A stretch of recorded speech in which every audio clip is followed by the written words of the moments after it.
बिहार के कटिहार में नाबालिग छात्राओं से दुष्कर्म के 3 मामले सामने आए हैं। गर्भ में पल रहे मासूम को लेकर न्याय के लिए भटक रही ये नाबालिग दर बदर कभी सपनों को उड़ान देने के लिए जाती थी स्कूल, अब कम उम्र में गर्भवती होने के कारण घर की दहलीज से निकलना भी हुआ मुश्किल।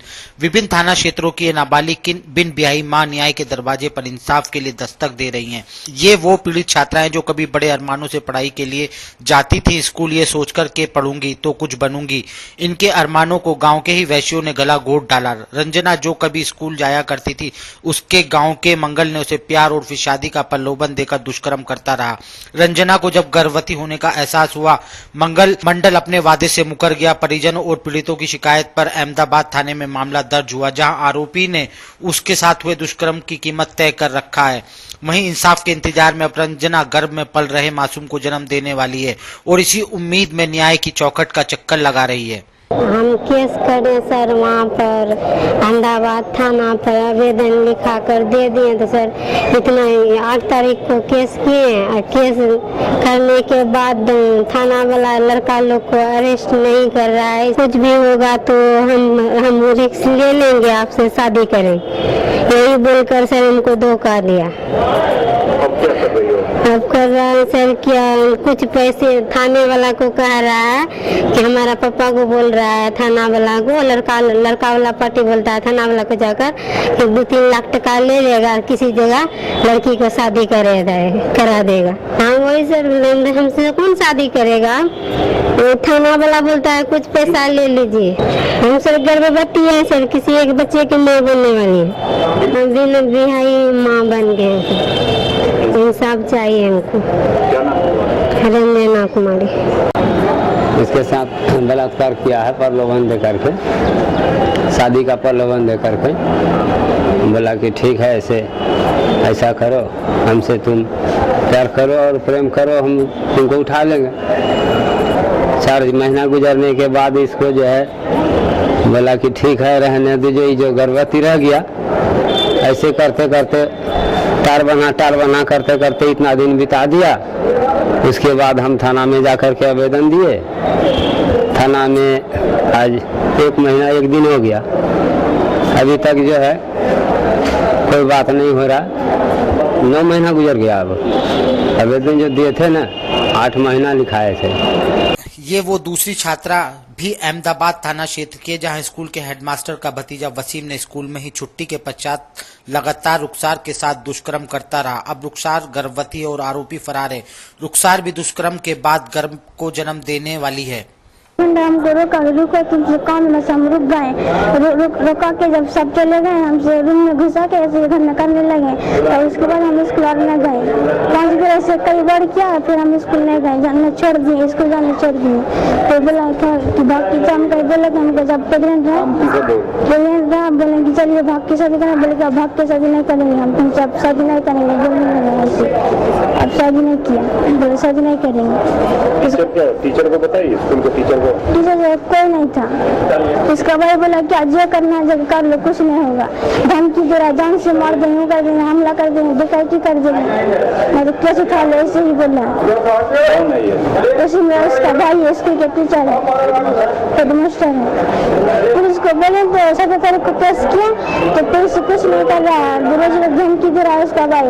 18 तारीख को वहाँ से महिवाड़ी से आया था, वो भी जाँच किया और कुछ नहीं किया, सब बैठा है, उससे बात भी होता है, दरोगा से बात भी होता है, उसी वजह से। स्कूल की उत्क्रमित मध्य विद्यालय की छात्रा है और स्कूल का जो हेडमास्टर है उसका भाई वसीम राजा का गौरव वाला में इसको एक दिन रोक के बोला, आज से लेकर 6 महीना पहले, कि तुम कुछ काम है।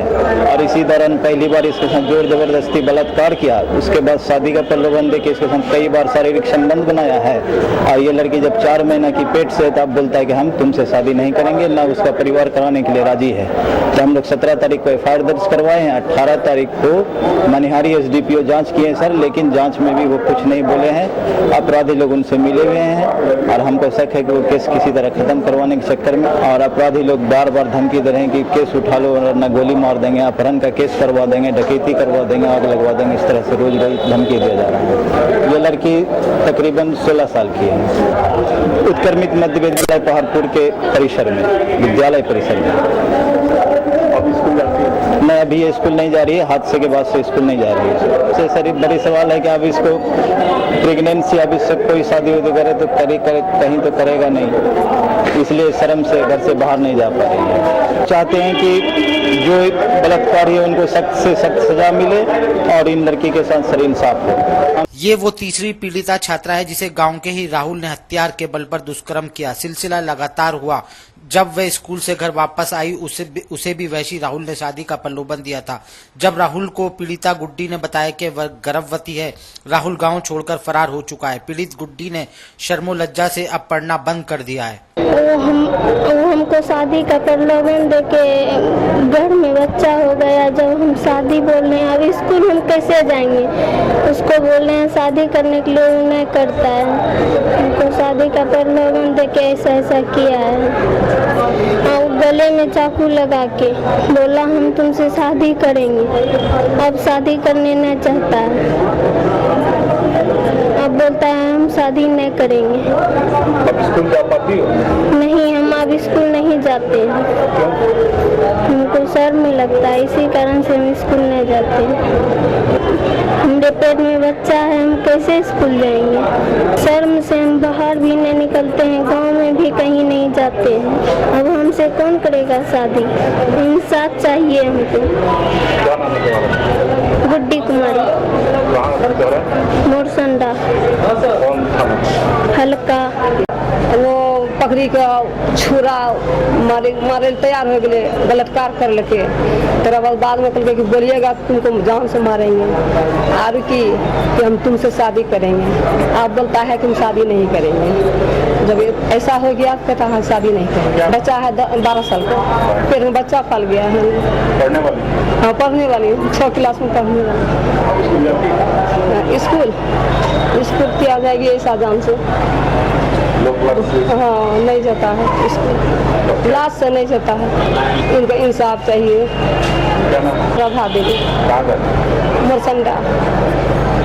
पीड़िता गुड्डी और रुखसार ने मामला न्यायालय में दर्ज करवाया है। वजह संबंधित थाना पुलिस ने मामले की अनदेखी की और यही वो वजह है कि अब ये नाबालिग बिन ब्याही मां न्याय के लिए गुहार लगा रही हैं। बेसिकली जो मुकदमा थाने में होने चाहिए वो मुकदमा जो है वो आज न्यायालय में आ रहा है। उसका मुख्य कारण है कि थाने में जो है किसी भी तरह की कोई कार्रवाई नहीं हो पा रही है, समय अभाव के कारण हो या उनकी शिथिलता के कारण हो। इसलिए जो है न्यायालय में वो उन मुकदमों का परिवाद पत्रों का बारिश आ गया है। सेक्सुअल ऑफेंस में जब भी आप देखेंगे तो सेक्सुअल ऑफेंस में होता क्या है कि उसकी मेडिकल मस्ट होता है। मेडिकल मस्ट होता है। अब आप बताएं कि अगर कोई पीड़िता आ रही है और बलात्कार के मुकदमे के लिए और उस मुकदमे में उसका जो है चिकित्सीय जांच नहीं हो पाता है, और चिकित्सीय जांच होता भी है तो अगर 6 दिन 7 दिन 8 दिन के बाद उसको एटलीस्ट 18 आवर्स के विदिन होना चाहिए। तो 18 घंटे के भीतर में ही उसकी मेडिकल चिकित्सीय जाँच होना चाहिए, जिससे ये पता चलेगा तथ्य का, तो इसे सही और गलत का पता चलेगा, जिससे कि आपकी कार्रवाई में सहूलियत होगी। अब इन नाबालिगों के घर में पल रहे मासूमों के आरोपी की तलाश में कटिहार पुलिस अनुसंधान में जुटी है। ये आज से करीब 6 माह पूर्व की घटना का जिक्र करते हुए इन्होंने आवेदन दिया है। इसके आधार पर अहमदाबाद थाना में एक रेप की प्राथमिकी दर्ज की गई है 1678/14। इसमें अनुमंडल पुलिस पदाधिकारी को कांड का पर्यवेक्षण करने के लिए आदेश दिया गया है। पर्यवेक्षण के उपरांत अगर कांड सही प्रतीत होगा तो उसमें अभियुक्तों के विरुद्ध त्वरित कार्रवाई होगी निश्चित रूप से। सवाल उस अनुसंधान पर है जो छात्राओं के गर्भ में पल रहे मासूम को जन्म देने के बाद जांच प्रक्रिया से गुजरना पड़ेगा, और उन विद्यालयों की छात्राओं का जो कक्षा 7 और 8 में बिन ब्याही मां बन गई हैं। इंसाफ की इस लड़ाई में कौन देगा इन नाबालिगों का साथ, क्योंकि राज्य सरकार आंख मूंद कर बैठी है और पुलिस प्रशासन कोई कार्रवाई नहीं कर रहा है। बिहार के कटिहार से शादाब आलम, न्यूज़ वेब इंडिया।